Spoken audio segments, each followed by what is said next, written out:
Not long ago, we found out that Joe Biden has convened a commission to look into expanding the Supreme Court, because that's a thing he's gonna support.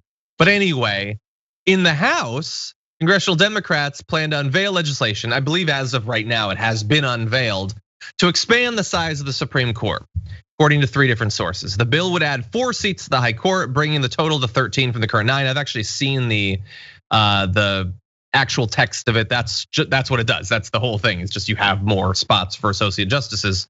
It's been introduced by Gerald Nadler, Hank Johnson, Mondaire Jones, and Ed Markey in the Senate as well. So that's what it would do. That said, I mean, Ben, what do we think? Like, Joe Manchin is definitely gonna be on board for that. Right. And if I'm not mistaken, didn't I see Nancy Pelosi has already come out against it? Oh yeah, we got those tweets. Okay, don't worry about it. Yeah, but you're right. You're right. So we know that, like, let's run through a little bit of it. Ed Markey says Republicans stole the court's majority with Justice Amy Coney Barrett's confirmation completing their crime spree. Senate Republicans have politicized the Supreme Court, undermined its legitimacy, and threatened the rights of millions of Americans, especially people of color, women, and our migrant communities, our immigrant communities. All of that is true.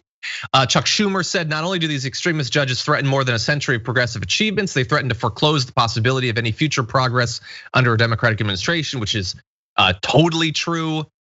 Now, as Ben pointed out, though, this is being attacked, and not just by Republicans, although some Republicans. Mike Lee said packing the court is an act of arrogant lawlessness, and he would never support arrogant lawlessness in terms of how they put people on the Supreme Court. Mike Lee, who definitely supported Mitch McConnell on every bit of this, but asked if she supports it, Speaker Pelosi said no, and has no plans to bring it to the floor, and she can stop it from even being voted on. Now that is terrible, Ben.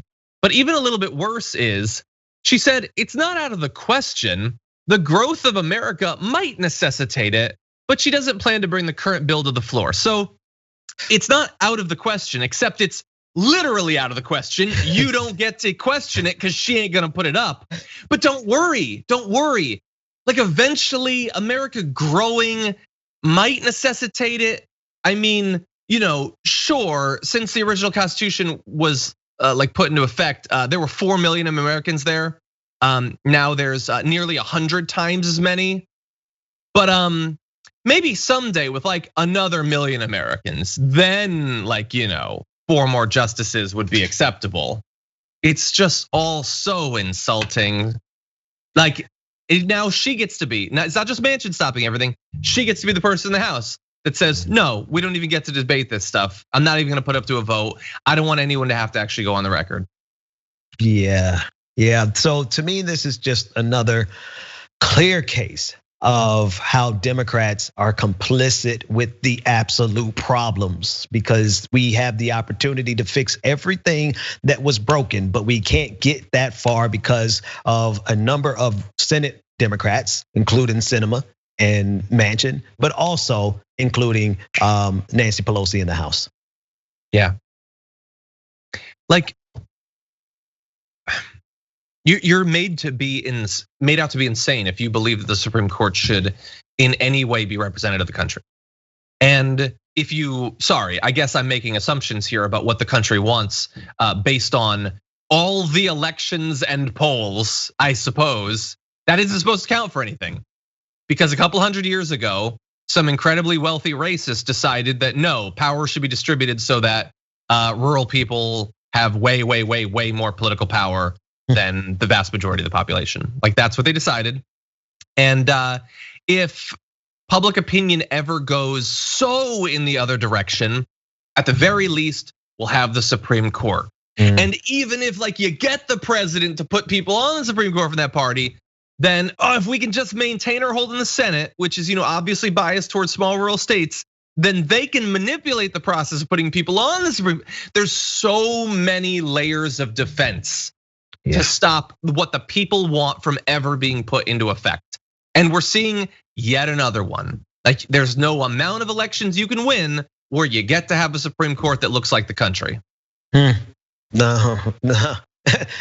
Way to frame that, man. It's really depressing. No, but seriously, it's a fact. And the underlying issue is from the filibuster all the way to the Senate itself, it was a way of protecting racist slave owners. And so at the core of this country is white supremacy. And we see this, like I think the clearest example is if you juxtapose January 6th to what's happening in Brooklyn Center and how there was no response on January 6th, but then you have the full force of the National Guard and police out in Brooklyn Center. And so that same thing that was that same seed that started this country is poisoning us right now. And I fear that it's going to be the destruction of this country.